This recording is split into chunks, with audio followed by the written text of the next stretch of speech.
Hola, reciban un cordial saludo de la Cátedra de Trabajo Social de la Escuela de Ciencias Sociales y Humanidades. Les damos una cordial bienvenida a la videoconferencia para apoyar la asignatura Dinámica Familiar en el proceso de desarrollo de la niñez de 0 a 6 años. Yo soy Silvia Saborío, profesora de esta asignatura, y para mí es un placer estar con ustedes en esta tarde, sobre todo porque en esta tarde tenemos dos invitadas muy especiales. Ambas cuentan con amplia experiencia en el trabajo con familias en los espacios de salud, educación, discapacidad, y ellas abordarán el tema que ustedes pueden ver en pantalla: vinculación de la familia con el proceso educativo. Antes de empezar, recordarles la dinámica que tendremos para esta tarde. Las invitadas realizarán una exposición para abordar los contenidos temáticos. Y posteriormente, al finalizar, cuando ellas terminen, tendremos un espacio de preguntas. Ustedes pueden irlas escribiendo en el chat que aparece en este espacio, ¿verdad? Pero las vamos a resolver al final. También al final vamos a tener un espacio para abrir sus micrófonos, pueden prender cámaras si quieren, ¿verdad? Y poderles hacer las consultas directamente a ellas. Si ustedes están viendo esta videoconferencia en la grabación que va a quedar en sus espacios del entorno Moodle, pueden realizar sus consultas por medio del correo de dudas, perdón, el correo interno para sus respectivas profesoras. Entonces, sin más preámbulo, me complace presentarles en esta tarde a las invitadas a esta videoconferencia. Les presento, si quieren, van encendiendo la cámara, a María Fernanda López Hernández. Ella es licenciada en Trabajo Social, tiene una maestría en Administración de Servicios de Salud y actualmente labora como supervisora regional de Trabajo Social en La Caja, y además ella es docente de la UNED. Ella es profesora de esta asignatura. Y también les presento a María Fernanda Villalobos Rodríguez, quien es licenciada en Trabajo Social, labora en el Ministerio de Educación Pública, también es docente en la Cátedra de Trabajo Social. Ella cuenta con un diplomado en Inclusión Social y Acceso a Derechos del Departamento de Inclusión Social de la OEA. Es experta en discapacidad y tiene varios años de trabajar en centros educativos en la atención de familias. Así que bienvenidas ambas compañeras, y este espacio es de ustedes. Muchas gracias, Silvia. Bueno, muy buenas tardes. Muy agradecidos de poder compartir el día de hoy este espacio con ustedes. Igual, bueno, voy a darle el pase también a mi compañera y tocaya para que también se pueda presentar. Sí, estoy segura que en pocos espacios han encontrado dos expositoras que se llamen igual. Bueno, buenas tardes a todas y todos. Es un gusto para mí estar por acá con ustedes. Esta es la primera oportunidad en la que estoy en este curso, a diferencia de las compañeras que son docentes de este curso. Sin embargo, es un enorme gusto para mí poderles acompañar el día de hoy y compartir un poco de lo que he recibido a lo largo del tiempo trabajando con familias, que espero que les enriquezca un montón en su futuro quehacer profesional y como personas también. El tema que vamos a ver hoy, como bien señalaron, es la vinculación de la familia con el proceso educativo.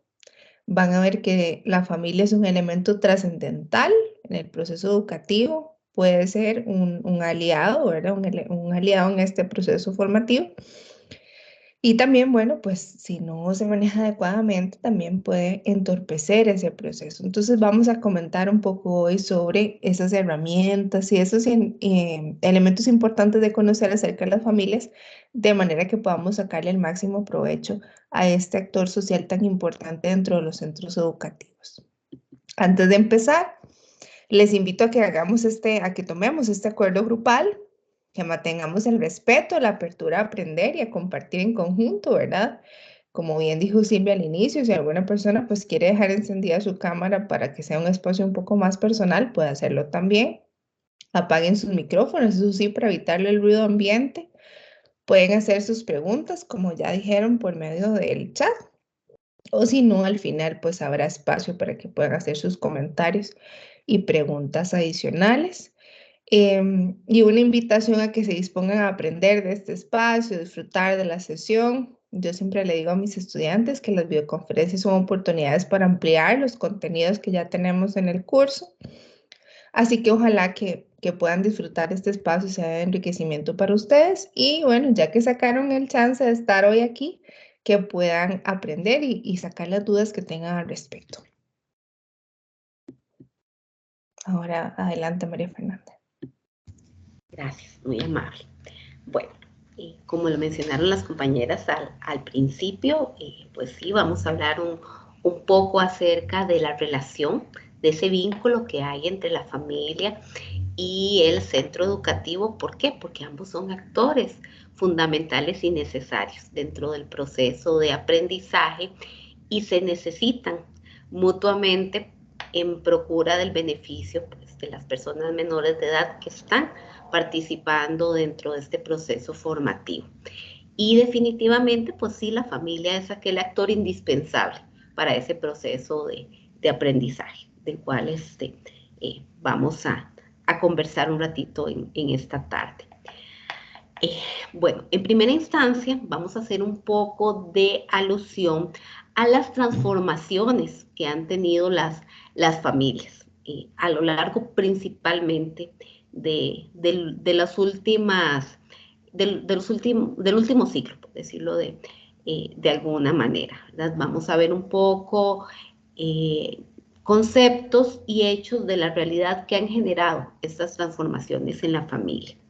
Bueno, inicialmente, la concepción que por mucho tiempo se manejó era una visión convencional de familia. ¿Y a qué nos referimos con una visión convencional? Bueno, que era aquella donde se constituía una familia nuclear. Cuando hablamos de nuclear, ¿verdad? También un poco de acuerdo a los contenidos teóricos que hemos estado o que se han visto en este curso, pues se habla de la conformación de papá, mamá e hijos, con una figura de papá como ente proveedor y de mamá como una figura dentro del hogar, ama de casa encargada del cuidado, ya sea de personas menores de edad o de alguna otra persona familiar en condición de dependencia.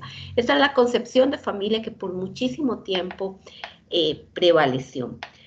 Sin embargo, se empiezan a generar cambios en este referente simbólico que tenemos de las familias. ¿Y a qué se deben esos cambios que se han venido dando? Bueno, a la creciente e importante incorporación de la mujer en el mercado laboral. Entonces ya no es esa mujer ama de casa que está solo en el ámbito doméstico, sino que sale al escenario externo también a aportar económicamente a su grupo familiar. Hay un proceso que obviamente conlleva esta inserción de la mujer en el mercado laboral en la organización de las familias. ¿Por qué? Porque entonces ya no está aquella figura materna que se encargaba del cuidado de las personas menores de edad, sino que se establecen nuevos procesos, ¿verdad? Entonces se recurre a otros familiares para el cuidado de los niños o a otras instancias o instituciones dentro de este proceso. Y un punto muy importante es que también se empieza a cuestionar el modelo patriarcal, aquel que solo visualizaba entonces al hombre como figura de poder, de autoridad, proveedor, y aquella figura de familia nuclear, que pertenece mucho a este concepto, a este enfoque patriarcal. Entonces se empiezan a generar estos cuestionamientos. Y esto conlleva también a visualizar que no existe un único tipo de familia, una única definición asociada a ese proceso de papá, mamá e hijos, sino que hay una variedad importante de familias y de conformaciones familiares, ¿verdad? Y que están asociadas, pues obviamente a lo que decíamos ahorita, a los tipos de familia, a las actividades que realizan y a las formas de enfrentar los desafíos actuales, porque en determinado momento se consideraba que todos tenían que enfrentar las cosas de igual manera y hoy por hoy, pues no, esto se cuestiona y se analiza de que hay diferentes estrategias para enfrentar la realidad que tenemos hoy por hoy. Por ejemplo, algunas familias pues recurren a instituciones como guarderías, como centros educativos para el cuidado de los niños, otros de repente a redes de apoyo familiar, otros toman la iniciativa de que alguno de los padres se quede en la casa, no necesariamente tiene que ser mamá, puede ser papá. Entonces son cambios que se han venido gestando a lo largo de los últimos años. Siguiente, por favor, gracias. Ok. Importante considerar, ¿verdad?, que también en algún momento se implementan aspectos que tratan de explicar el surgimiento de las familias, ¿verdad? Y obviamente, pues por mucho tiempo estuvo asociado a un componente biológico que estaba centrado en la sexualidad y en la procreación. Entonces, solo teníamos que formar familias con la única objetivo, con el único fin de procrear. Ese era el fin de las familias.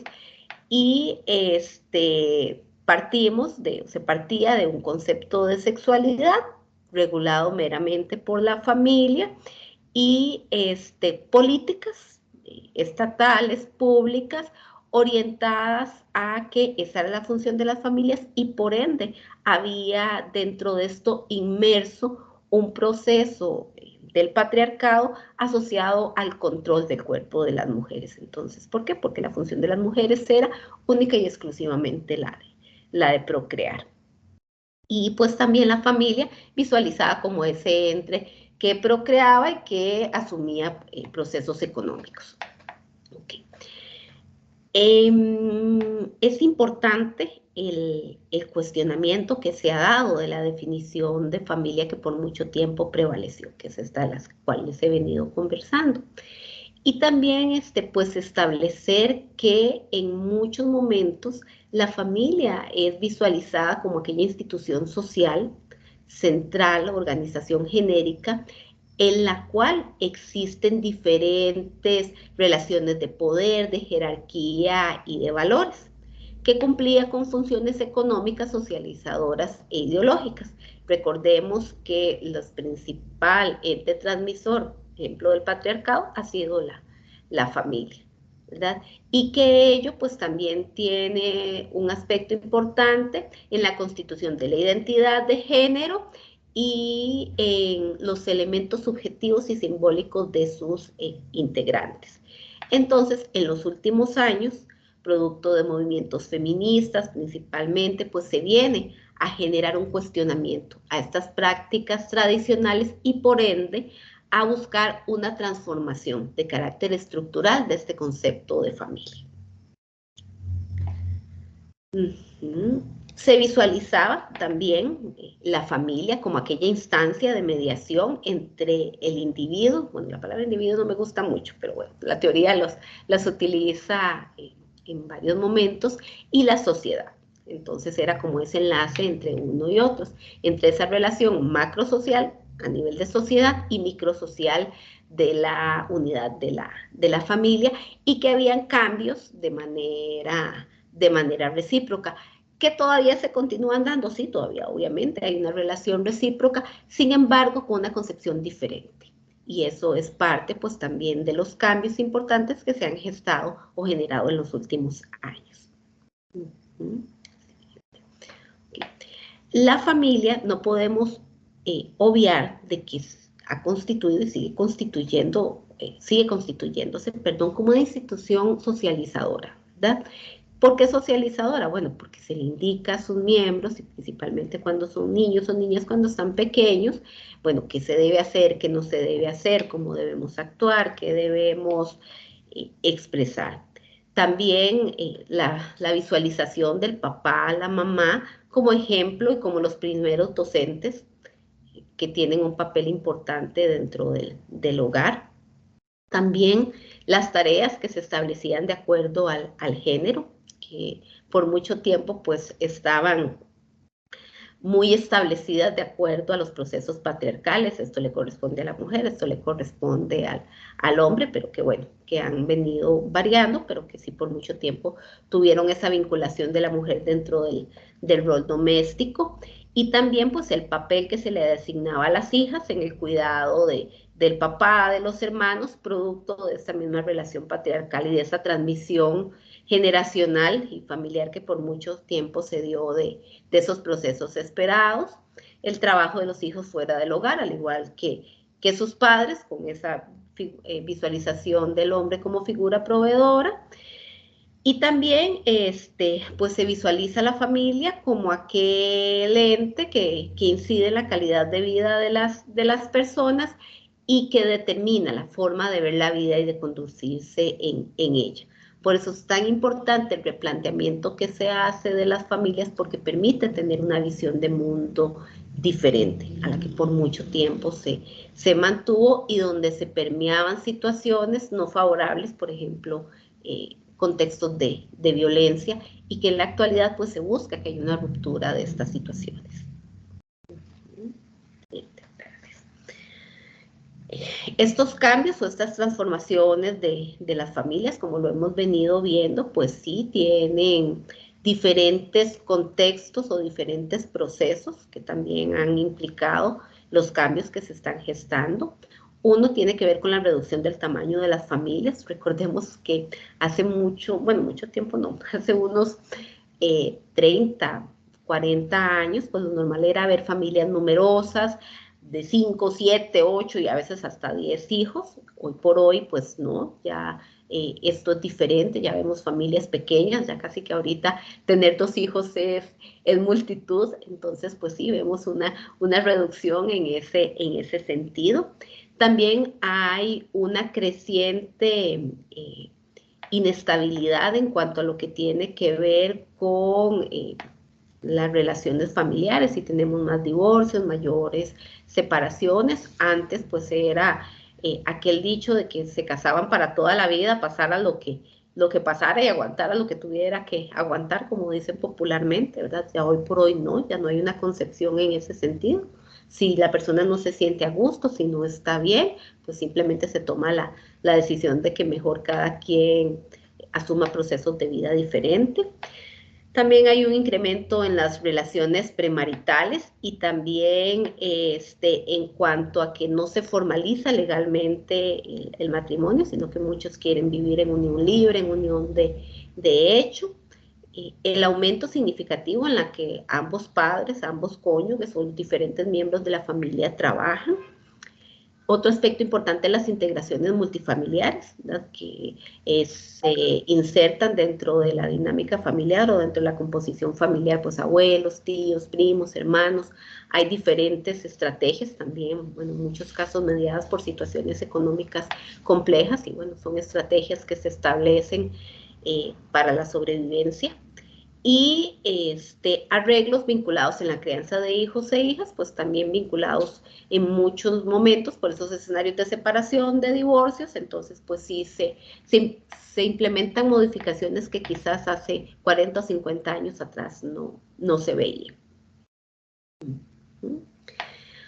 Otros cambios, bueno, como ya lo hemos visto, la incorporación de la mujer en el mercado laboral ha tenido un impacto sumamente importante en estos cambios a nivel familiar.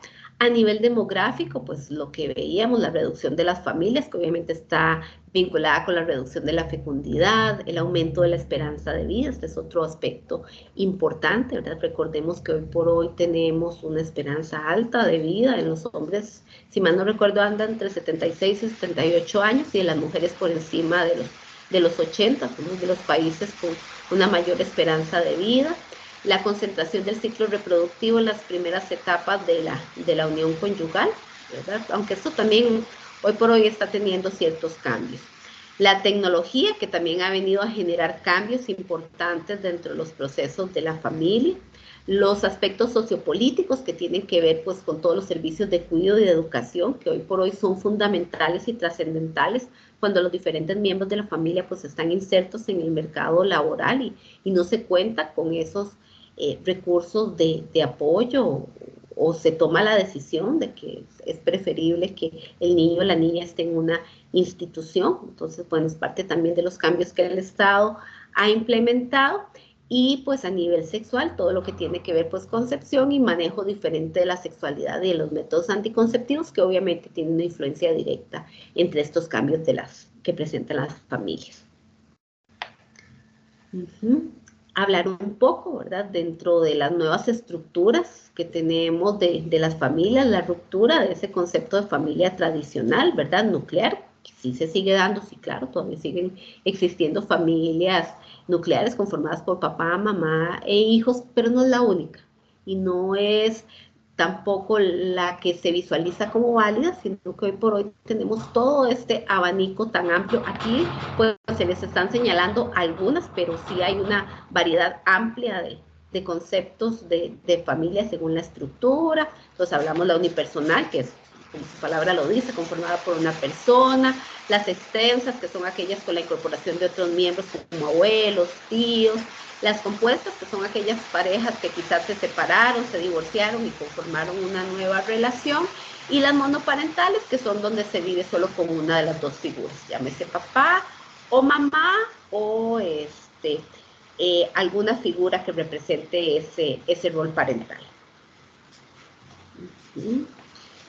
Importante, y eso sí quiero hacer mucho énfasis, y ustedes como futuras docentes, es súper importante que nos apropiemos de esto. Lo primero, no existe un solo tipo de familia, existen múltiples tipos de familia, y no podemos hablar de un tipo de familia funcional. Eso también es muy importante, porque por mucho tiempo se manejó que cuando los papás estaban divorciados, separados, que solo se vivía con mamá o solo se vivía con papá, era una familia disfuncional. Es importante que nos quitemos ese chip de la cabecita y que sepamos que hay diferentes tipos de familia que tienen sus aspectos positivos y también sus áreas de mejora. Pero esto es algo muy importante que lo incorporemos dentro del lenguaje que vamos a manejar. La sociedad se ha transformado, ya no es la misma, como les decía, que teníamos hace décadas atrás. Hay cambios importantes en estos procesos. Ya las mujeres no son las amas de casa dedicadas al escenario doméstico privado, sino que tienen un papel importante y fundamental también dentro del mercado laboral. Pero esto sí ha traído consigo, lamentablemente, no ha ido de la mano con aquel proceso que se esperaba de que se asumieran las responsabilidades del hogar de manera paralela y conjunta. Sí se sigue dando en muchos casos, pues que las mujeres sí trabajan fuera del escenario doméstico, porque dentro del escenario doméstico también se trabaja y se trabaja muchísimo, pero esto implica que ellas tengan que asumir en muchos casos dobles o triples jornadas. Entonces esto pues sí es algo en lo que todavía nos falta camino por recorrer. Hablamos de nuevas visiones de paternidades, ¿verdad? También eso sí es un cambio importante, visualizar que ya no es aquella concepción de papá simplemente proveedor, sino que hay una incorporación más de los hombres dentro del proceso de cuidado de los hijos e hijas. Familias reconstruidas, pequeñas y con redes de apoyo cortas, ¿verdad? Sí, hoy lo vemos, ¿verdad? Que tal vez igual abuelos que son jóvenes que todavía están dentro del mercado laboral, o parejas que se trasladan a vivir a otros lugares, y pues que esto implica que de repente esa red de apoyo familiar pues no sea tan amplia. Y otro aspecto también es importante, es que sí hay largas jornadas de trabajo. Y ahora se prueban estos procesos de 4x3, yo creo que todavía se nos va a complejizar más el asunto en ese sentido. Siguiente, gracias. Algunos tipos de familias que tenemos actualmente, ¿verdad? Bueno, las familias de origen, ¿verdad? Que son aquellas también con lazos consanguíneos, la extensa, que ya se las expliqué, la nuclear, reconstituida, monoparental, la numerosa, que son familias amplias. Esta se da mucho también en situaciones de personas migrantes, que también como estrategias de sobrevivencia o en el sentido de generar redes de apoyo, pues también establecen procesos en ese sentido de convivir juntos. La homoparental, que es entonces en las relaciones que tenemos, relaciones de personas homosexuales o de lesbianas, entonces que también es parte de los nuevos conceptos de tipos de familia que tenemos. Las adoptivas, las de acogida, que son pues procesos temporales en los que los niños o niñas están en algún recurso familiar, y las familias sin hijos, que también es importante y es un nuevo concepto que hoy por hoy también es válido, esta decisión que se toma de no querer tener hijos. Mitos sobre las familias que por mucho tiempo se han mantenido, que también es importante que vayamos erradicando poco a poco. A veces la visualización de la familia como un paraíso y nido de protección, amor y protección. Esto lamentablemente no siempre es así. En muchos de los casos de violencia, de situaciones de riesgo, en la mayoría lamentablemente se gestan a lo interno de ese núcleo familiar, entonces no es ese lugar de protección que esperaríamos. También la familia estable y armoniosa tampoco, no es la realidad que muchos se da, todo lo contrario, más bien son las desencadenantes de muchas de las dificultades que enfrentan muchas personas. Lo que les decía, ¿verdad? De la familia, del único concepto de familia como nuclear, que solo es válida la que está casada, la que tiene una descendencia directa y donde hay una división del trabajo. Papá trabaja y mamá se queda dentro de la casa. Esto es importante. La similaridad de experiencias, entonces visualizar que sí, que el ideal es tal familia y que las demás no funcionan, no sirven. Esto es importante irlo erradicando. Y mito del consenso que niega las relaciones de poder. Si dentro de las familias se continúan gestando relaciones de poder importantes, marcadas en muchos contextos pues, por el patriarcado, que aunque se han generado rupturas importantes, todavía nos falta camino por recorrer en ese sentido. ¿Cómo podemos? Pues también vemos las cosas negativas, pero también tenemos que visualizar aspectos positivos. Obviamente, pues la familia también puede constituirse en un espacio, y en muchos casos es un espacio saludable, acogedor, pero bueno, para lograr esto también es importante que se promuevan y que se establezcan procesos de comunicación asertivos, que haya un respeto entre los diferentes miembros que conforman el grupo familiar, que se visualicen tomas de decisiones de manera conjunta, no privando uno por encima de otro, sino que sean pues, relaciones más horizontales.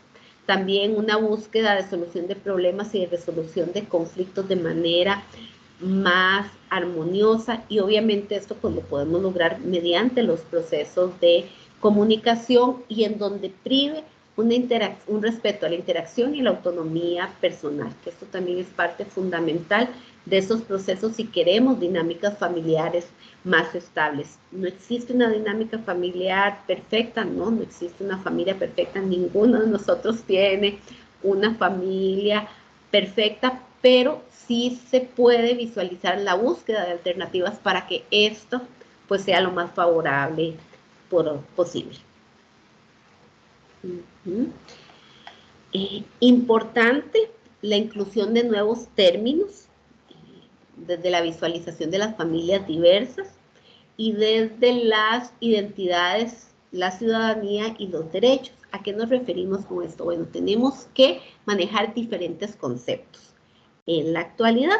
Entonces, lo que les decía hace un momento, ¿verdad? Que la familia tiene una conceptualización diversa, no podemos dar un único concepto, no podemos definir un único modelo o único tipo de familia. Y respetar que todas son válidas, absolutamente todas. No hay una que esté por encima de la otra. Hay nuevos términos que se están visualizando en el sentido de ya no visualizar la paternidad y la maternidad, sino hablar de maternaje y paternaje. ¿Y por qué es importante esto? Bueno, porque siempre visualizamos la figura de paternidad a papá biológico que engendra a los hijos, mamá biológico que engendra a los hijos, y no necesariamente siempre es así. Recordemos que tenemos figuras que vienen a asumir esos procesos, que no necesariamente hay un vínculo biológico o consanguíneo. Entonces, estos términos de maternaje y paternaje también son más amplios. También nos permiten visualizar nuevas concepciones.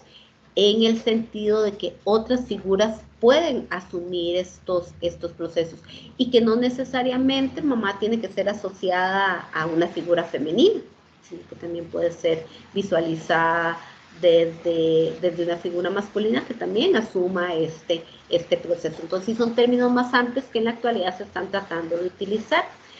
También desde políticas y posturas que el PANI ha tratado de visualizar, ¿verdad? Importante que la concepción de que no hablar solo de papá o de mamá, sino de figuras legalmente responsables que también hoy por hoy tienen un papel importante dentro de estos procesos de crianza y que en todo momento quienes asuman ese rol de maternaje o paternaje, lo que tienen que buscar es el desarrollo integral y la realización y felicidad de las personas menores de edad. Esa es la tarea más importante. Sí, la educación es fundamental, la educación, el cuidado son súper importantes, pero hacia lo que tenemos que buscar dentro de estos procesos es un desarrollo integral de esa persona menor de edad y que se sienta feliz, satisfecha dentro de ese ambiente en el cual se encuentra inserto o inserto. Y el concepto de familia diversa que tenemos en la actualidad, pues bueno, no cumple con la heteronormatividad, que es lo que hemos venido hablando, de la familia nuclear conformada por papá, mamá e hijos, sino que hay una disrupción en ese sentido, que es importante. Hay manifestaciones de afecto amplias, variadas y diferentes. Hay diferentes formas de afectar, de demostrar el afecto y el cariño mediante expresiones propias. El vínculo familiar se constituye en protección y ejercicio de los derechos de las personas menores de edad y que estos vínculos afectivos se pueden dar o pertenecen a una familia indistintamente de su conformación. Entonces, ese grupo de personas dentro del cual con el cual se encuentra ese niño o esa niña pueden cumplir y pueden desarrollar estos procesos que son importantes y no necesariamente asociados a ese concepto tradicional de familia. ¿Sí? Bueno, adelante. Gracias. Ya analizamos y conversamos un poquito sobre el rol de las familias y cómo podemos entenderlas a partir de que ya no tenemos un único concepto de familia, ¿verdad? Como bien decía María Fernanda, sino que a lo largo de la historia de los años ha ido transformándose. Entonces, ya no hablamos y ojalá que lo incorporemos dentro de nuestro quehacer diario de un solo tipo de familia, ¿verdad? Sino la importancia desde el lenguaje de hablar de familias, ¿verdad? Esto en nuestro rol dentro de un centro educativo permite que abramos las puertas y acojamos a la diversidad de población que tenemos dentro de un centro educativo. Ustedes como futuras docentes se van a encontrar desde el niño o la niña que vive solo con su mamá, ¿verdad? Y su abuelita, qué sé yo. Si viven en algunas, ¿verdad? Si van a estar en unas zonas un poco más empobrecidas, incluso en algunas zonas rurales, familias un poco más numerosas, ¿verdad? Familias migrantes que se han tenido que agrupar en diferentes estrategias de sobrevivencia. Vamos a encontrar muchos tipos de familias, incluso dentro de un centro educativo, familia, niños o niñas que viven en un centro de cuidado y protección del PANI, por ejemplo, que acuden a su centro educativo. Entonces, la importancia es que desde el lenguaje vayamos incorporando estos cambios y hablemos ahora sí de familias. Quiero que veamos un pequeño video donde hablan acerca de la importancia del rol docente. Y quiero que desde ya ustedes se visualicen en ese lugar. Cómo desde el rol docente podemos transformar positiva o negativamente la vida de una persona que está en las aulas en las cuales trabajamos. Es un video cortito, muy interesante, muy bonito y que nos deja una enseñanza que quiero que después ilumine lo que vamos a conversar. Entonces los voy a poner, espero que le pongan atención y luego vamos a hablar un poco al respecto.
Bueno, lindísimo. A mí cada vez que lo veo me llena de muchísima esperanza y me hace creer que otro mundo es posible y que un mundo en el que nosotras como profesionales e involucradas en el mundo de la educación y de la formación de otras personas tenemos una labor muy importante.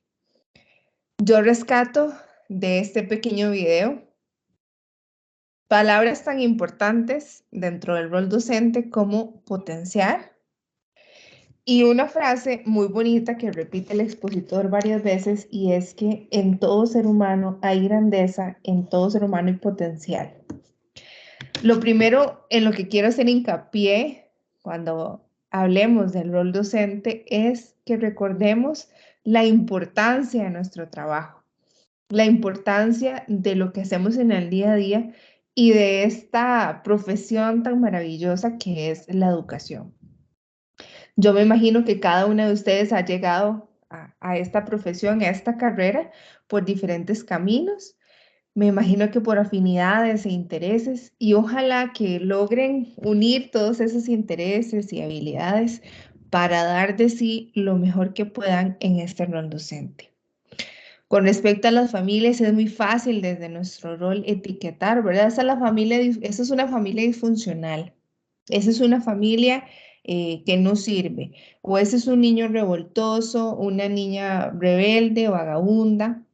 Sin embargo, busquemos trascender aquellas etiquetas y abramos un poco más la mirada a ver qué hay detrás de todo eso y cómo nuestro rol docente puede impactar en beneficio de esas personas, viendo a cada una y a cada uno como seres humanos en los que hay grandeza y está en nosotras y nosotros potenciar esa grandeza. Que seamos realmente maestras, que acompañemos ese proceso y que no seamos más bien lastre que impida desarrollar toda ese potencial y toda esa grandeza que hay dentro de las personas. Dentro de este rol docente hay una gran importancia. Yo me imagino que antes, ustedes recuerdan, bueno, en la época, por ejemplo, de nuestros abuelos y abuelas, había esa visión de que la docente, ¿verdad? La maestra o el maestro del pueblo era aquella persona supremamente respetada, em, buscada por todo el mundo para aprender, ¿verdad? Tenía un rol importantísimo y era un referente dentro de su comunidad. Con el paso del tiempo eso se ha ido perdiendo. ¿Verdad? Han ido creciendo otras profesiones. Antes solo existía medicina y docencia, ¿verdad? Y puede que el rol docente haya quedado en un segundo plano. Sin embargo, si pensamos que ustedes como futuras docentes de preescolar van a ser esas primeras personas que se encuentren a los niños y las niñas del futuro, ¿verdad? De nuestro país, ¿verdad? Cuando ya empiecen a ejercer, vean qué rol tan importante, porque ustedes van a ser las primeras personas que van a recibir a esos niños y niñas en los centros educativos. Entonces el rol docente es supremamente importante porque es líder y referente tanto en el centro educativo como en su comunidad. Como decíamos ahora, y bien decía el video, puede marcar de manera positiva o negativa la vida de sus estudiantes. En una oportunidad, en otro curso que estaba dando, una estudiante me decía, cuando hablábamos de un tema similar a este, cómo una docente la había marcado mucho, tristemente, de manera negativa, porque era de apellido portugués y le decía tortugués. Y eso a ella la marcó tanto porque, ¿verdad? Le reforzaba el hecho que era lenta, que no era capaz, además tenía dificultades de aprendizaje, que eso le generaba esa lentitud que la maestra identificaba. Y todavía hoy, 30 años después, recordaba esa expresión tan peyorativa que la marcó durante muchos años y dice que incluso la hizo desistir de su proceso educativo y hasta con los años logró retomarlo cuando había deconstruido un poco aquellas ideas que le implantaron cuando estaba niña. Entonces vean qué labor tan importante tenemos. Ustedes pueden ser y son un puente de acercamiento al conocimiento. Tenemos dentro de nosotras y gracias a nuestra formación un conocimiento importantísimo que muchas familias no tienen otra forma de tener acceso que no es por medio de ustedes. Ubíquense, me imagino que algunas de ustedes viven en zonas rurales, un poco más alejadas del centro del país, donde hay pocos recursos, pocas instituciones, incluso dificultad en el acceso a Internet y demás servicios. Una biblioteca pública es difícil de acceder. Son ustedes, dado afortunadamente a su formación profesional, quienes pueden acercarle conocimiento a las familias, a sus estudiantes, sobre cosas tan básicas como cómo enviar un correo electrónico, por ejemplo. Yo en mi experiencia profesional me he encontrado cosas así, cosas que para nosotras pueden ser muy sencillas, como conectarnos hoy a una reunión por Teams, para otras personas puede ser algo que nunca han hecho en su vida. Entonces son ustedes un puente de conocimiento, no solo para sus estudiantes en el aula, sino también para sus familias. En muchos casos, los centros educativos son el único espacio seguro, libre de violencia, donde reciben apoyo, atención y alimentos sus estudiantes. Yo desearía que esto no sea cierto, pero tristemente lo es. En muchas comunidades, muchos niños y niñas, adolescentes, jóvenes, el único lugar seguro donde no viven violencia, donde reciben alimentos, son los centros educativos.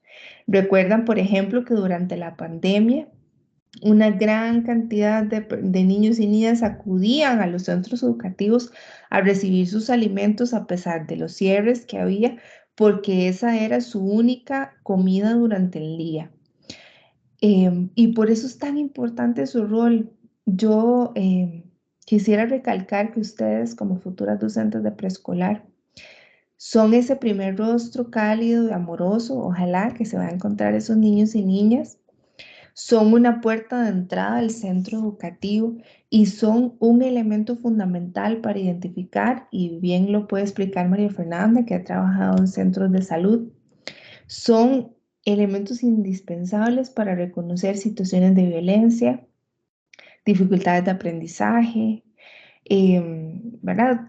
Situaciones complejas como abuso sexual, ¿verdad? Como problemas intrafamiliares que, como bien hablaba María Fernanda, van en el marco de algunas de las transformaciones que hemos vivido en la sociedad. Entonces son ustedes quienes, conociendo a sus estudiantes, pueden identificar estos elementos. Yo que trabajo con personas con discapacidad, son las maestras quienes en muchos casos reconocen de primera entrada dificultades de aprendizaje o posibles condiciones de discapacidad.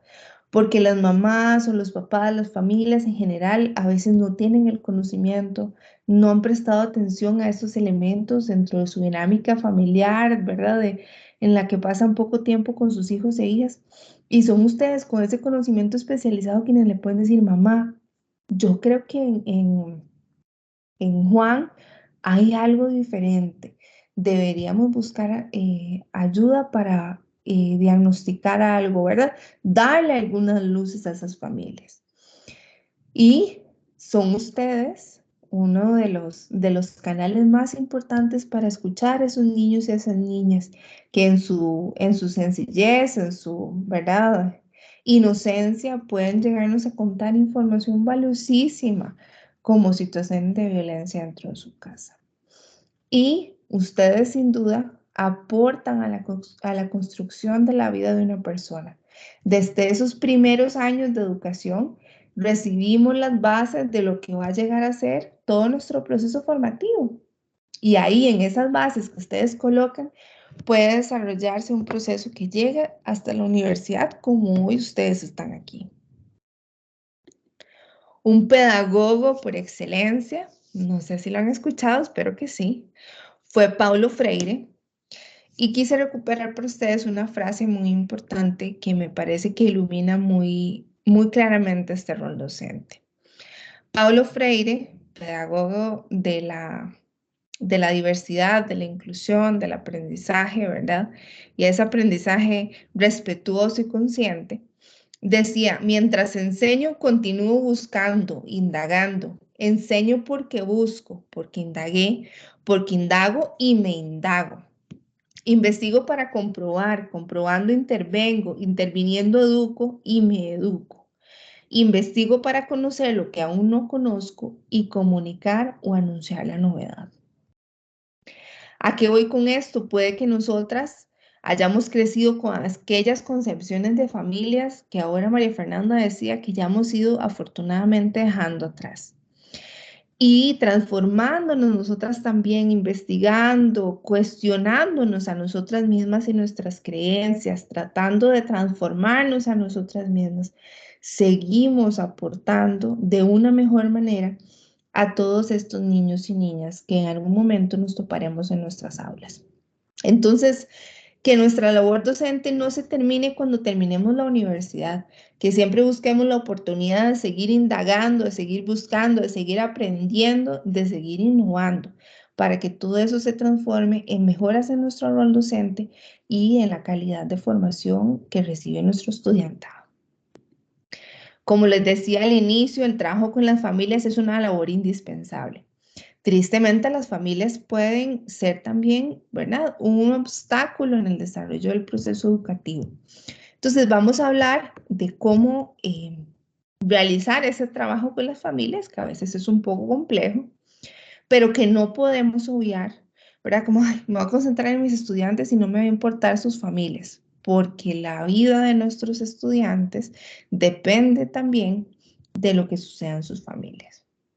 Entonces, el trabajo con ellas es indispensable. Ok, hay una interacción inevitable y necesaria entre la familia y el centro educativo. La educación no se genera a través de compartimientos, ¿verdad?, estancados. Bueno, una cosa es la familia y otra cosa es lo que pasa acá en la escuela. No, van de la mano, están íntimamente relacionados. Y les voy a poner un ejemplo. Yo trabajo en un centro educativo donde trabajamos con personas con discapacidad. De los retos más importantes y a los que le damos más énfasis es a promover la independencia y la autonomía de estas personas. ¿Qué pasa? Que si en la escuela, por ejemplo, logramos que Enrique tome una cuchara adaptada, de acuerdo a su condición de discapacidad, y logre comer por sí mismo algunos bocados, aunque haga un reguero de comida, pero logre por sí mismo hacer este movimiento que contextualícense que en el caso de él es muy complejo debido a su parálisis cerebral. Si logramos eso, es una promoción de la independencia y la autonomía de él como persona. Que en el futuro, cuando sus papás sean adultos mayores y no puedan cuidar de él con la misma fuerza y energía que lo hacen hoy, él pueda todavía valerse de sí mismo para algunas cosas y cuando otras personas deban asumir su cuidado y apoyo, no necesite tal nivel de dependencia para, ¿verdad?, para desarrollarse en cosas de la vida cotidiana.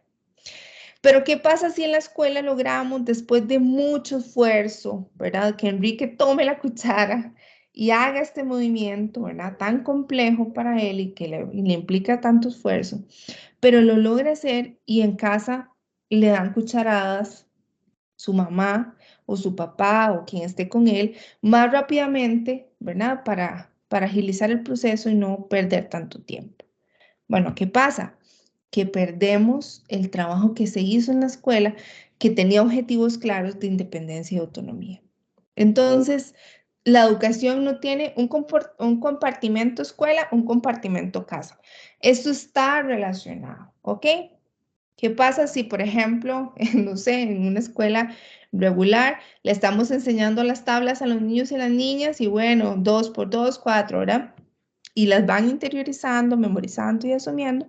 Y en casa, a la hora de hacer la tarea, el papá le da la calculadora o las hace las operaciones por él, ¿verdad? Entorpece ese proceso educativo y no promueve que se refuercen esos conocimientos. Entonces, no son apartados separados entre sí.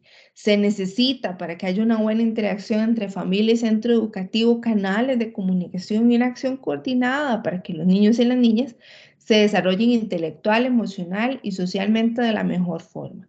Por eso es importante que sepamos cuál es la realidad de los niños y las niñas con las que trabajamos. Ahorita vamos a profundizar un poco más en eso. Que conozcamos cuál es su realidad, a qué se están enfrentando, en qué trabajan sus papás, a qué se dedican, dónde viven, cuántos hermanos tienen, porque eso nos permite entender su contexto y promover un desarrollo integral en conjunto con su familia. Este desarrollo, como les digo, depende de gran manera de esa interacción entre las diferentes personas que estamos involucradas en el proceso educativo. Que podamos comunicarnos con fluidez con su familia, con su papá, con su mamá, con la tía que se encarga de su cuidado, con la abuelita, con la hermana, con el hermano, con quien está a su cargo, pero que podamos mantener una comunicación fluida, de manera que nos enteremos, por ejemplo, de qué sucede en casa. Tenemos un niño o una niña que se está quedando dormido en el escritorio y que no logramos, ¿verdad? Que ayer era súper activo y hoy se está quedando dormido en cada clase. ¿Qué está pasando en casa? ¿Qué está sucediendo esto en clase? Si tenemos una buena comunicación con la familia, nos podemos enterar de mejor manera. O tal vez en casa no se han dado cuenta y es que se quedó hasta las 2 de la mañana jugando play con el hermano. Y entre familia, al mantener esa comunicación, podemos crear estrategias que mejoren la calidad de vida de sus niños y niñas. ¿Por qué es tan importante trabajar con las familias? Bueno, como ya les decía, porque potencia lo que ya estamos trabajando en el aula. Estudios nacionales indican que la familia tiene una influencia entre un 40 a un 60% de los logros escolares. Y a nivel internacional hay investigaciones que abordan esa estrecha relación y la importancia que existe entre la participación de la familia y los resultados positivos a nivel educativo. O sea, la investigación nos dice que es necesario, ¿verdad? Además de lo que vemos, la investigación nos dice. Y a diferencia de lo que comúnmente pudiera pensarse, los beneficios de la participación de las familias en las escuelas no es solo para la comunidad estudiantil, sino para las familias y los centros educativos. ¿Cuáles son algunos beneficios del trabajo en conjunto entre familia y centro educativo? En cuanto al estudiantado, el incremento de la motivación, de logros y éxitos en la escuela, ¿verdad? Qué sé yo, mira, mamá, ¿verdad? Un mensajito por el cuaderno, qué sé yo, en cómo se maneja en cada centro educativo. Em, Siguiendo con Enrique, Enrique trabajó muy bien el día de hoy, logramos que comiera solo, ¿verdad? Les pongo ejemplo de mi escuela. Bueno, eso hace que, por ejemplo, la mamá de Enrique le pueda felicitar en casa y decirle, Quique, ¿cómo es eso que comiste solo? Felicidades, ¿verdad? Y eso promueve la motivación, el logro y pues el éxito académico también. Igual, ¿verdad? Las investigaciones nos señalan que los ambientes familiares que promueven todo eso tienen ventajas cuando ¿verdad? Los procesos educativos tienen ventajas cuando las familias apoyan y se involucran en el proceso educativo. Hay mayor logro académico, mejor asistencia, adaptabilidad al cambio y una conducta en el aula. Una buena conducta en el aula. Cuando un niño o una niña está motivado, respira, vive en un ambiente sano, un ambiente respetuoso, em, todo eso se va traduciendo y refuerza lo que ya estamos trabajando en el aula. En términos de las familias, las personas encargadas aumentan el conocimiento acerca del desarrollo del niño o la niña. Entonces se enteran con mucha más facilidad. Bueno, mi hijo o mi hija, ¿verdad? O mi familiar está rezagado en tal tema. Mira, le está costando tal cosa. ¿Qué podremos hacer en casa para que pueda mejorar la lectura, por decir algo? Para que mejore, bueno, en esto ustedes son mejores expertas que yo en esto, pero qué sé yo, el rasgado, ¿verdad? Las figuras, no sé. Entonces, ese involucramiento de las familias aumenta las habilidades parentales, la calidad de sus interacciones y el compromiso con lo que estamos haciendo en el centro educativo. Y para el centro educativo trae beneficios importantes porque la participación de las familias ayuda a las personas administradoras de la escuela, al personal docente.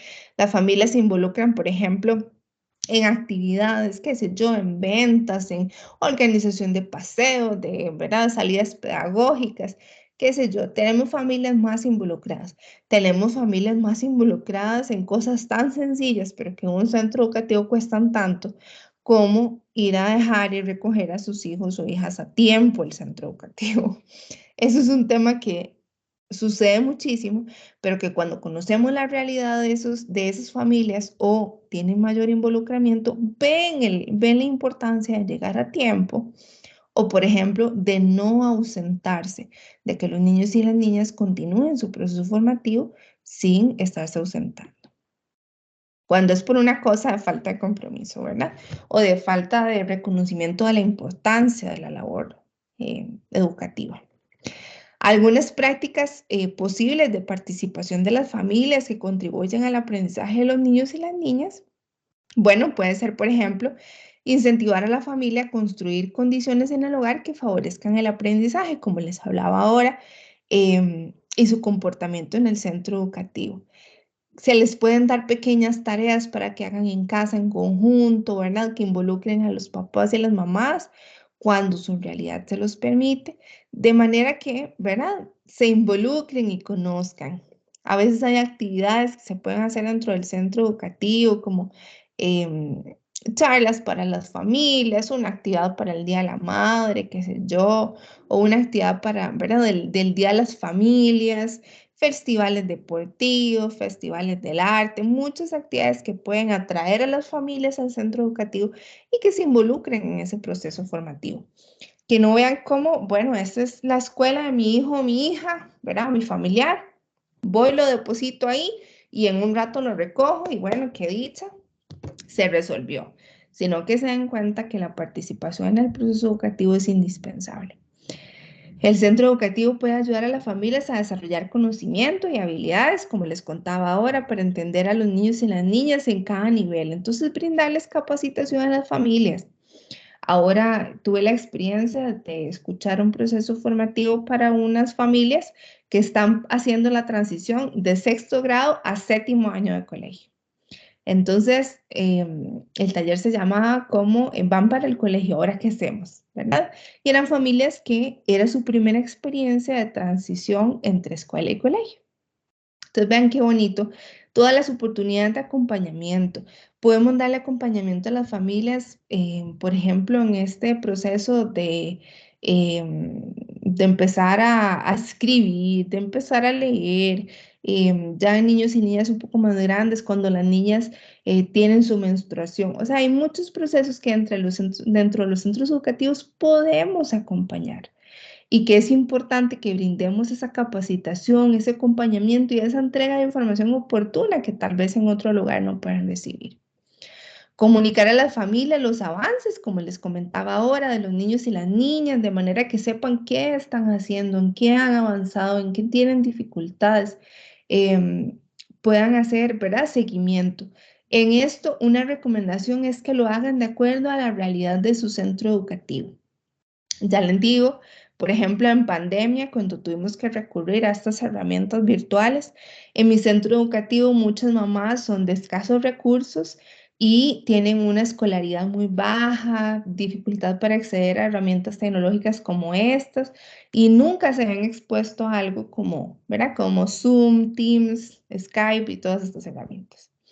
Entonces hubo que empezar desde lo más básico, de cómo explicarles cómo se usaba un correo electrónico, qué era Zoom, cómo ingresar el ID, la contraseña, ¿verdad? Que encender el micrófono, encender la cámara, porque eran cosas que desconocían.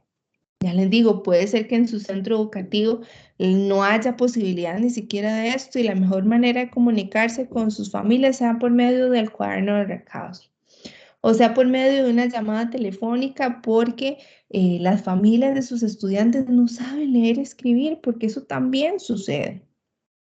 O realizar visitas, reportes, espacios de interacción. Que mantengamos una comunicación adecuada y constante con las familias de nuestros estudiantes desde su realidad, porque cada familia, como vimos ahora, es diferente. No podemos dar por un hecho, ¿verdad?, de previo, que saben leer y escribir, porque nos podemos encontrar y sucede en los centros educativos que los niños y niñas van a estudiar, pero sus papás o mamás o familias no saben leer y escribir, no terminaron el colegio, trabajan en agricultura, son empleadas domésticas. Una realidad cada vez más común en nuestro país es que hay una gran cantidad de población migrante que, por ejemplo, no conoce los contenidos que vemos en estudios sociales, en cívica, porque vienen de otros países. Entonces, también tener la sensibilidad y el respeto de entender que hay familias con diferentes realidades y que debemos adaptar nuestro acompañamiento a sus realidades. Propusieron el trabajo voluntario en apoyo a las actividades que se realizan en los centros educativos. Yo he tenido experiencias lindísimas en las que, por ejemplo, hacemos una reunión de familias, eso es otra cosa que hay que ir haciendo el cambio. A ver, decimos reunión de padres, y yo siempre les digo a mis estudiantes, quienes menos llegan son padres. Generalmente somos las mujeres, las mamás, las tías, las hermanas quienes vamos a esas reuniones. Entonces vean que desde el lenguaje estamos invisibilizando la realidad de nuestros centros educativos. Y bueno, no todas las personas que van son padres o madres, a veces van tías, abuelitas, hermanas, cuidadoras. Entonces, digamos, reunión de familias. Es mucho más respetuoso de la diversidad, permiten, ¿verdad? Dejar claro que hay muchos tipos de familias y que no es solo para mamás o para papás.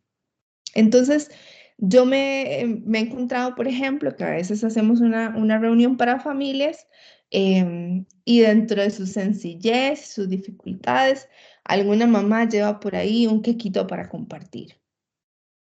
Puede que eso no sea una posibilidad en todos los centros educativos, porque hay gente de muy escasos recursos, sí, claro, pero qué sé yo, que vamos a hacer un mural en la escuela, bueno, invitar a las personas que deseen participar, a padres, madres, familias de nuestra población estudiantil, a que vengan y pinten y compartan, acompañen el proceso y no sientan el centro educativo ajeno a sus realidades, que no sea, como les digo, un lugar donde vengo y deposito a mi hijo o mi hija y me voy, ¿verdad? O mi familiar y me voy, sino que se apropien de los centros educativos y vean que también es parte de su cotidianidad.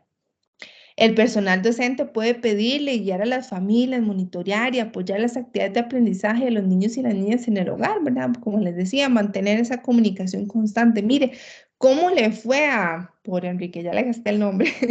¿Cómo le fue a Enrique con la tarea? ¿Pudieron avanzar? No, cuénteme, ¿qué le costó? ¿Qué no le costó?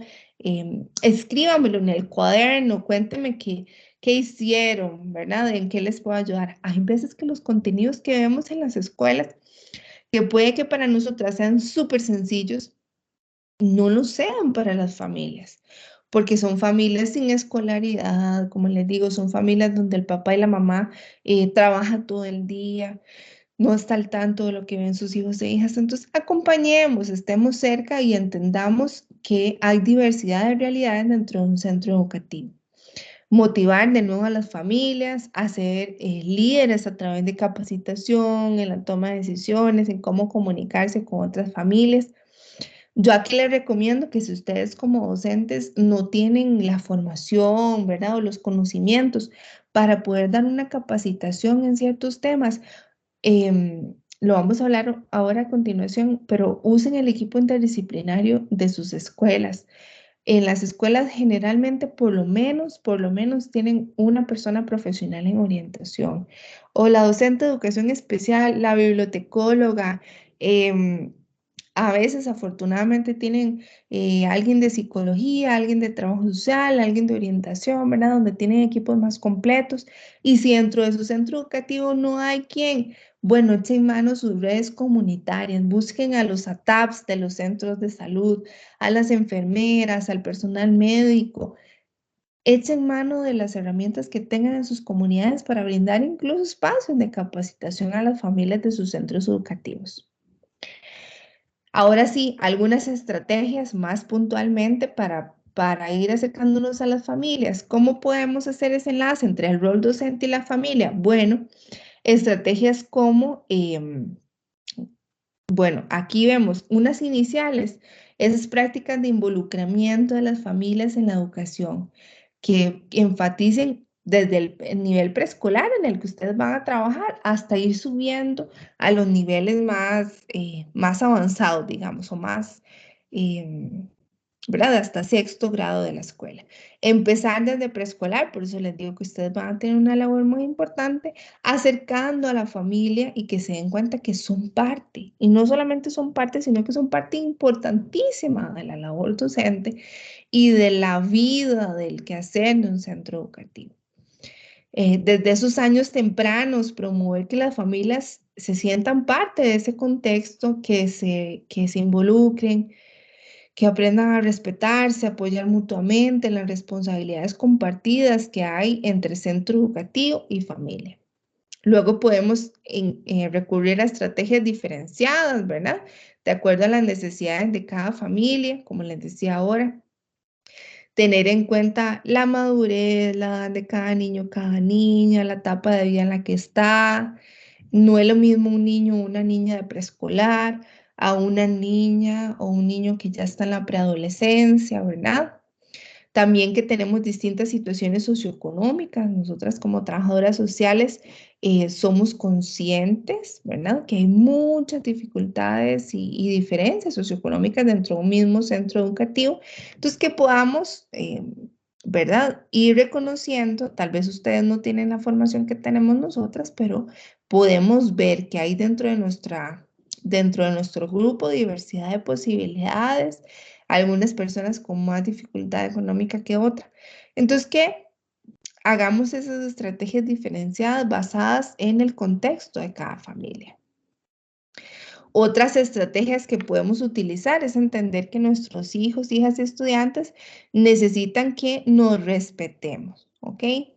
Que en el centro educativo no hablemos negativamente de las familias y viceversa, ¿ok? Que nos validemos todos y todas como miembros del centro educativo, que digamos cosas positivas, que transmitamos esa imagen conjunta de lo que es el trabajo de la educación en el que las familias tienen un rol importantísimo. Es importante conocerse y dialogar cara a cara, que podamos conocer, aunque sea una vez, a la familia de nuestros estudiantes, que nos comuniquemos directamente, que nos preocupemos por hablar directamente, que organicemos reuniones de familia donde podamos encontrarnos, como les decía, que podemos convertir las críticas en propuestas, invitar a las familias. A veces tenemos familias muy enojadas, em, ¿verdad? Que es incómodo trabajar con ellas, que ponen trabas al trabajo que estamos haciendo. Tratemos de potenciar esas familias para que sus críticas se transformen en propuestas, para invitarles a que se involucren en la labor que hacemos en el centro educativo y que sean colaboradores del proceso y no más bien puedan llegar a entorpecerlo. Que las familias y ustedes como docentes entendamos que somos parte de la comunidad escolar, ¿verdad? Que todas las personas aportamos mucho, como nuestra participación en actividades abiertas, la organización de charlas, ¿verdad? O sea, todas las personas, yo siempre les digo, en un centro educativo es tan importante nuestra labor como docentes, como en mi caso trabajadora social y demás, es tan o menos importante que la labor de la conserje, del guarda, de la señora de la cocina, ¿verdad? De las maestras de materias especiales. Todos y todas somos importantes dentro del proceso educativo. Y créanme que una escuela se paraliza si no hay comedor. Entonces, todos y todas formamos parte de la comunidad educativa y las familias son una parte indispensable. Acerquémonos a las familias, las docentes pueden hacer visitas a las casas, a las comunidades, acérquense a donde están las familias. No es nada más que ellas deben venir al centro educativo, sino nosotras también salir a las comunidades. Pueden planificar visitas, ir a acercarse a las casas de sus estudiantes, utilizar redes sociales en algunos casos, ¿verdad? Los centros educativos tienen redes sociales donde podamos divulgar y mostrarle a la familia las cosas que hacemos en el día a día. Y favorecer esa interacción es indispensable y es un excelente primer paso. Y una estrategia muy importante, acoger a todo el mundo. Suena muy sencillo, pero es complejo y no siempre lo hacemos. Todas las personas son dignas de recibir respeto, de recibir un buen proceso educativo y ojalá que dentro de nuestras aulas no hagamos diferenciación entre, como les decía ahora, ay, ese es el de la familia disfuncional o ese es, y verdad, pues voy a usar una expresión peyorativa como ejemplo de lo que hacemos, ese es el NICA, ay, es que es ese chiquito pobre, piojoso, ¿verdad? Todas las personas tienen potencial grandeza y merecen respeto y debemos acoger a todas las personas dentro de nuestro sistema educativo. Incluso el niño o la niña que por sus dificultades de aprendizaje nos genera mayores retos, o el niño o la niña con alguna condición de discapacidad. Estamos en un proceso de transición hacia centros educativos inclusivos en los que cada vez vamos a ver niños, niñas, jóvenes con alguna condición de discapacidad, sea física, sea psicosocial, sea intelectual, ¿verdad? Y que esos niños, esas niñas no se vuelvan una persona que ignoremos de nuestros centros educativos, que rechacemos y que excluyamos de esos procesos. Todo el mundo tiene derecho a la educación en Costa Rica, es gratuita, es obligatoria y sobre todo es un elemento indispensable y transformador en la vida de las personas. De nuevo, una estrategia, poner a las familias en movimiento, a organizarlas, a participar de actos, de reuniones, de actividades especiales. Todo eso hace que las familias se involucren y participen y conozcan la labor que se hace cotidianamente en las escuelas. Podemos crear asociaciones con las familias, ¿verdad? Redes de apoyo. Eso no solamente nos ayuda a nosotras a potenciar el proceso educativo, sino a las mismas familias a acompañarse, a orientarse entre sí. Tal vez una mamá que ya tiene 3 o 4 hijos en el colegio puede ayudarle a otras que ya apenas están empezando en ese proceso educativo. Algunas que es su primer niño en preescolar, ¿verdad? Es el único hijo que tiene, y otra que ya ha tenido esa experiencia. Hay muchas actividades bonitas que se pueden hacer dentro de las escuelas, en las que se pueden unir con otros y otras profesionales, como por ejemplo la bibliotecóloga u otras profesionales dentro del centro educativo. Quiero dejarles algunas estrategias, ya vamos a ir terminando, para que puedan hacer sus consultas, que creo que pueden ser de gran valor para que las utilicen en su cotidianidad como futuras docentes. Una de ellas es conocer a las familias. Ahí pueden hacer, y sería valiosísimo al inicio del curso lectivo, hacer un mapeo. Dense el chance en esos primeros días de clases de conocer a sus estudiantes. Generalmente en los centros educativos tienen expedientes académicos donde al menos viene un poquito de información básica de sus estudiantes que componen sus grupos. Entonces, ¿quiénes son? Bueno, tengo datos ¿verdad? Tan resumidos y tan puntuales, pero que nos sirven para darnos un contexto. Bueno, tengo 30 estudiantes, de estos, no sé, 20 son costarricenses, 10 son nicaragüenses, 5 viven solamente con sus mamás, 10 sus familias, no sé, dependen de la agricultura, qué sé yo. Eso les permite saber quiénes son, de dónde vienen, cuál es su cotidianidad. Identificar eso, mira, puede que este niño, una realidad a la que nos enfrentamos ahorita en los centros educativos es la deserción escolar. Por ejemplo, en el marco de los procesos migratorios tenemos población migrante que llega y permanece en un periodo del ciclo lectivo y luego deben dejar el país, ¿verdad? Y son niños y niñas que abandonan el proceso educativo. Entonces, estemos atentas a quiénes son quienes están en nuestras aulas, acompañemos su proceso, tratemos de orientar a sus familias. Como les digo, a veces el único recurso que tienen una familia migrante, por ejemplo, es el centro educativo en el que insertó a su hijo o hija. Seamos nosotras ese rostro amigable, respetuoso y que brinde acompañamiento a esas familias que han tenido que dejar su lugar de origen para migrar a otro país por diferentes razones. Entendamos sus realidades, propongamos espacios de encuentro de acuerdo a sus realidades, en horarios, ¿verdad? A veces ponemos por facilidad para nosotras reunión de familias a las 10 de la mañana un miércoles. ¿Cuántas familias realmente pueden llegar a esa hora? Tal vez sí podrían, pero de manera virtual, por ejemplo. O bueno, tal vez nos tocará alargar un poco y hacerla a las 2 de la tarde para que puedan llegar más familias. Entonces, pensemos en realmente qué queremos hacer. Una reunión que se acomode a nuestras necesidades solamente, o en las que mediemos, ¿verdad? Y coloquemos las necesidades también de las familias y que probablemente sea más exitosa porque acudan personas. Apoyarse en la comunidad educativa, como les comentaba ahora, usen los recursos que tengan en su comunidad educativa y en la comunidad que está alrededor de su centro educativo. En la caja, en las empresas, en las instituciones públicas, en las organizaciones comunitarias, la Asociación de Desarrollo, bueno, organizaciones vecinales. Yo viví unos años en San Carlos, en La Fortuna, y es una zona turística, por ejemplo, entonces ahí las empresas colaboraban mucho con algunas cosas que se necesitaban. ¿Verdad? Si no empresas privadas, las instituciones públicas, se le va a ser un elemento muy importante, las oficinas de la caja. Entonces, echen mano cuando identifiquen este tipo de situaciones o cosas en las que crean que no pueden resolver, pero necesitan ayuda, busquen estos elementos o estos actores sociales dentro de sus comunidades.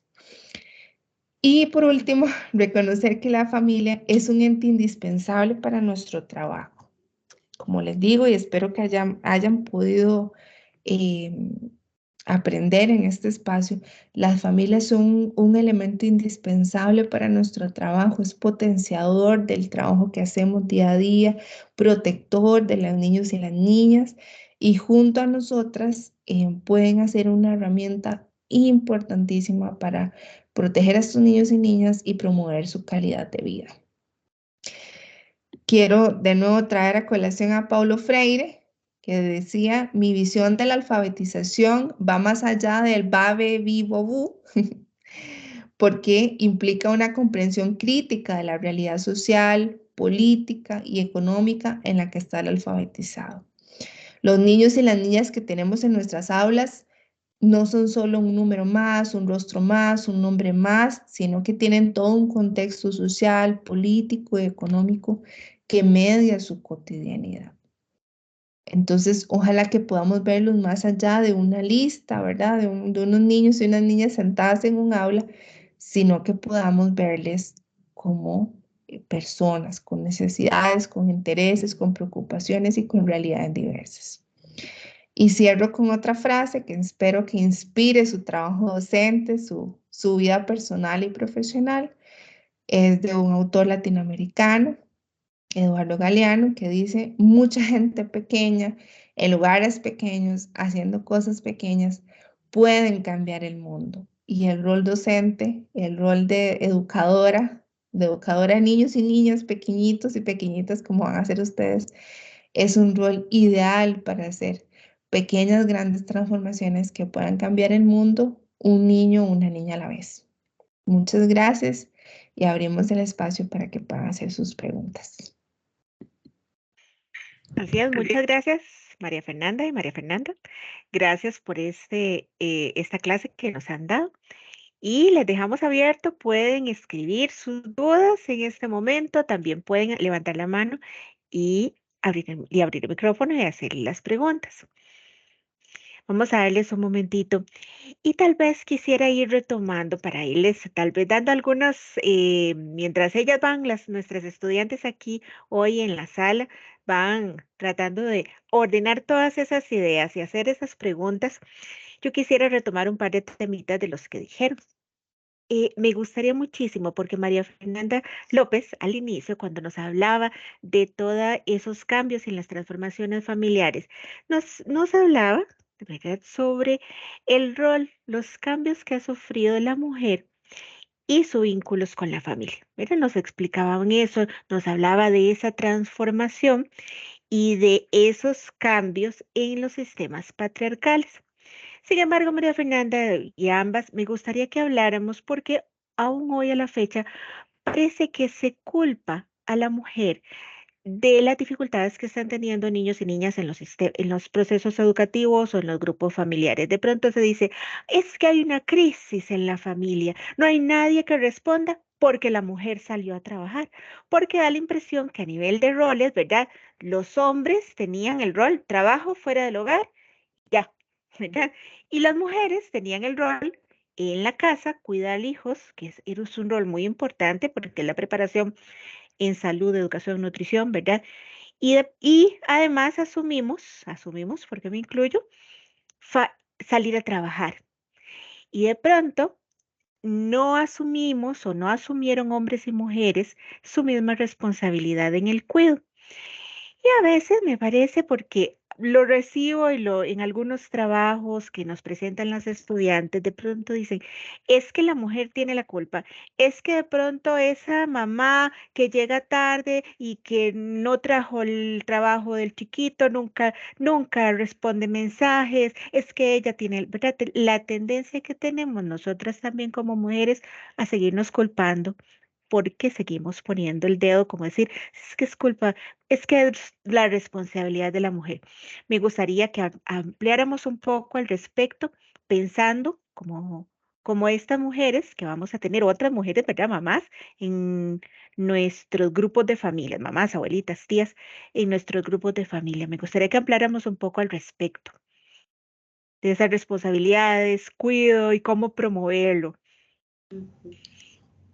Pues tal vez para ampliar un poco ahí en función de lo que Silvia está señalando, creo que es importante porque se ha dado la incorporación de la mujer al mercado laboral, pero no se ha dado la incorporación del resto de los integrantes de la familia dentro de este proceso de labores o de responsabilidades dentro del contexto familiar. O sea, se dio, exacto, que ha sido un logro muy importante de nosotras las mujeres el poder salir a trabajar a otros escenarios fuera del contexto doméstico, pero no se ha dado esa otra transformación. Y eso es lo que implica, en algún momento lo hablamos también en la exposición, de las dobles o triples jornadas que las mujeres continuamos desarrollando.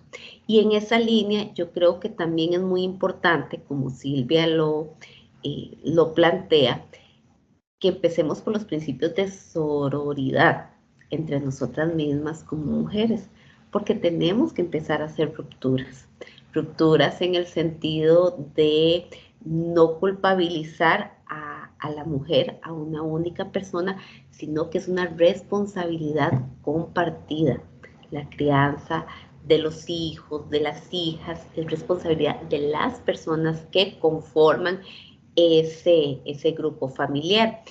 Ahora bien, también, si solo vive con su mamá porque hay una figura paterna ausente, pues tampoco se trata de culpabilizar, sino como María Fernanda bien lo decía, es de buscar las estrategias de acercamiento y de ver qué es lo que está pasando, porque de repente no se está cumpliendo con ese proceso, porque esa mamá no está asistiendo a las reuniones, qué es lo que está sucediendo, pero lamentablemente la sociedad continúa visualizando los procesos de cuidado única y exclusivamente como responsabilidad de la mujer y no es así, es una responsabilidad compartida. Es más, muchos autores en la actualidad están hablando hasta del papel del Estado dentro de este proceso de cuidado y de responsabilidad que tenemos con los niños y las niñas. Ya no es meramente una cuestión exclusiva de mujeres y de ahí la importancia de ir haciendo esas rupturas, de no delegar en una única figura femenina estos procesos, sino de ir cambiando y posicionándonos en que es responsabilidad compartida. ¿Y cómo empezamos a hacer eso? Bueno, también como lo hemos planteado en este espacio, desde el cambio de la forma de expresarnos, desde el cambio de ese lenguaje que utilizamos. A veces no lo visualizamos, pero esas pequeñas cosas van generando transformaciones. Muchísimas gracias. Yo estoy totalmente de acuerdo con vos, María Fernanda. Creo que incluso el hecho de, por ejemplo, esos famosos chats de mamás y papás, ¿verdad? Comúnmente está integrado por mamás y a los papás les da pereza integrarse. Casi que hay como que obligarlos a que estén en el chat para que estén pendientes de lo que está pasando de la asignatura o que en el expediente que aparezca también el número del papá, que si el chiquito se enfermó, se cayó y hay que llevarlo al hospital, llamen al papá. También el papá puede sacar permiso del trabajo. Imagínense ustedes, maestras, que tienen muchas de nuestras estudiantes, tienen hijas e hijos, están dando clases, de a quién van a, y las llaman y les dicen, miren, es que su hijo se cayó y vamos para el hospital, te tienen que llamar a papá porque ustedes no pueden abandonar el grupo y salir corriendo, ¿verdad? Entonces también, ¿verdad? Hacer como esas pautas y enseñarles que papás también pueden hacer aportaciones igual de condiciones y también pueden sacar permisos si los estudiantes se enferman y también pueden saber cuáles son los medicamentos que se les dan, que a veces eso como que se le recae en muchísimas cosas a las mamás. Y, y al respecto de este tema, me gustó mucho un par de palabras que usaste, María Fernanda, un par de términos, maternajes y paternajes. No sé, me gustaría que ampliaras como, porque tal vez como para comprenderlo mejor, ¿qué es eso de maternaje? Seguro lo vamos a encontrar tal vez en algunas lecturas, pero tal vez sí lo podemos ampliar. Ujú.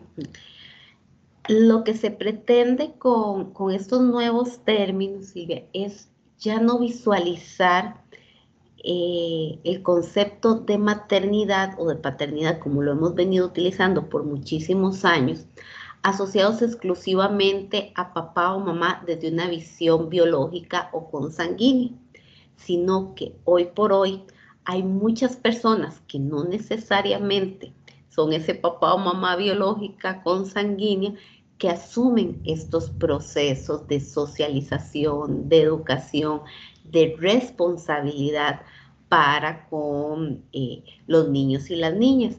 Y es más, al utilizar estos nuevos términos también podemos ser más inclusivos. ¿Por qué? Porque hay muchos niños que viven con sus abuelitos, por ejemplo, con sus hermanos, con Así sus es. tíos, Ujú. y no son papá ni mamá, y siempre hacemos como la alusión a la responsabilidad maternal, paternal. Entonces, estos son nuevos conceptos que buscan ser más inclusivos y también visualizar que esa responsabilidad, también muy de la mano con lo anterior, no es exclusiva de una sola persona o de un par de personas, sino que puede haber contribución de todo un grupo familiar.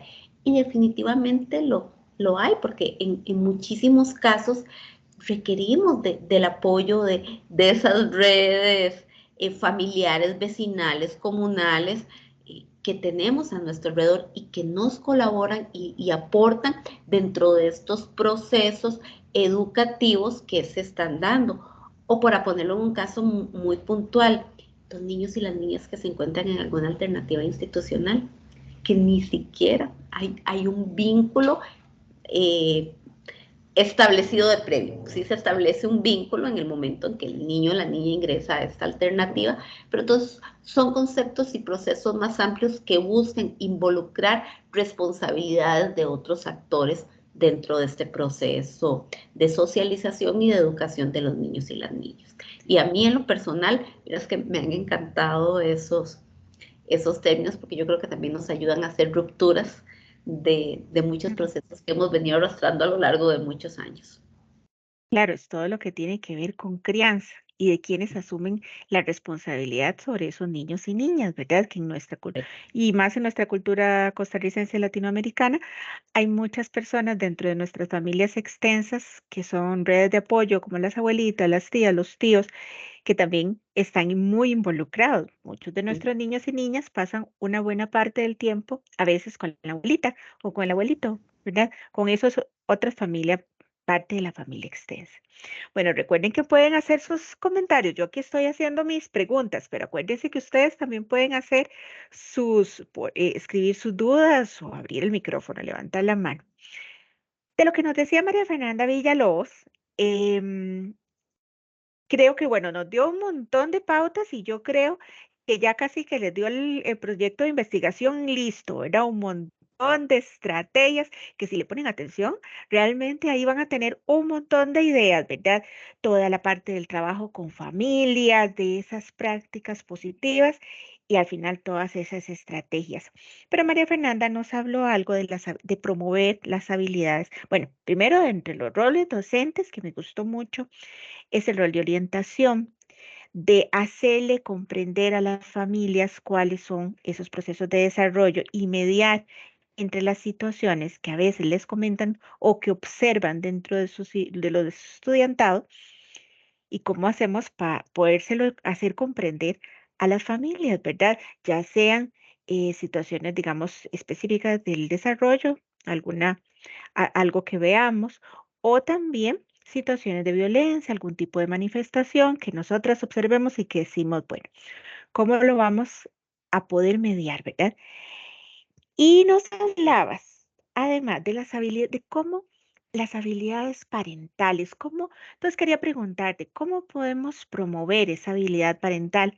Porque de pronto nos decías, bueno, ahora el estudiante que estabas dando de caso, que ese estudiante aprendiera a comer, a verdad, con la cuchara, puede ser que tuvo muchísimo una familia que estuvo enseñándole a comer, ¿verdad? Que en su casa promovieron el mismo ejercicio. Entonces, ¿cómo hacemos como para, no sé, digo yo, decirle a esa mamá que hizo las cosas bien? Que a veces las mamás también necesitamos que nos digan, estás haciéndolo bien, ¿verdad? No sé, quisiera que nos hablara cómo promovemos esas habilidades, mamás y papás, perdón, esas habilidades parentales. Yo creo que sí, mediante el reforzamiento, o sea, de que su rol es muy importante, es potenciador, es trascendental para la vida. Hay un conocimiento familiar que, ¿verdad? Que es cotidiano. Hay cosas que nosotras dentro de los centros educativos no vemos, no conocemos. Yo les puedo decir que, por ejemplo, en mi caso, que es población con discapacidad, nosotras entendemos muchísimo de la realidad de una persona con discapacidad porque trabajamos con ella todos los días, pero no vivimos con ellas.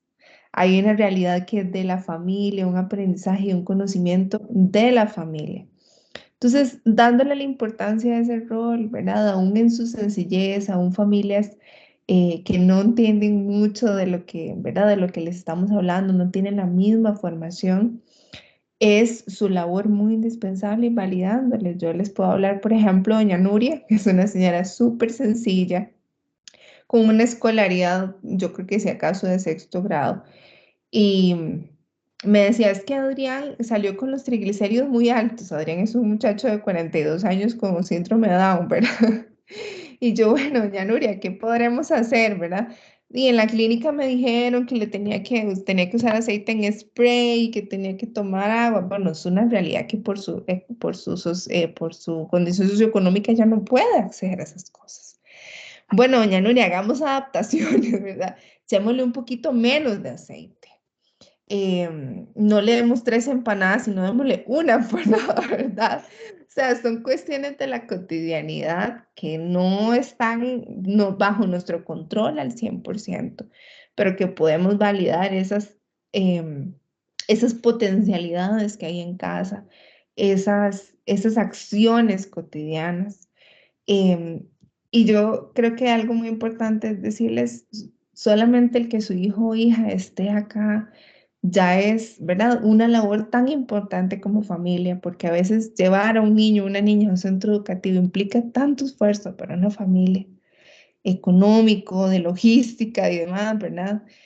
Podrían decidir dejar a su hijo o a su hija en casa, pero por el contrario deciden llevarlo, hacer el esfuerzo que implica económicamente y demás. Entonces, reconocer esos pequeños grandes aportes, esos pequeños grandes esfuerzos y recalcar, como decía ahora, que son actores y actrices indispensables para que sus hijos e hijas sigan en ese proceso educativo, se potencien los aprendizajes que están en clase y que la familia cumple un rol muy importante. Todo lo que hagamos ahí de nada sirve si en casa no se replica y no creen en ese valor, que no solamente están quienes somos profesionales, sino en la familia también. Es que hay un conocimiento, una pedagogía familiar, ¿verdad? Que a veces arrastra y es mucho más poderosa que lo que podamos hacer en clase.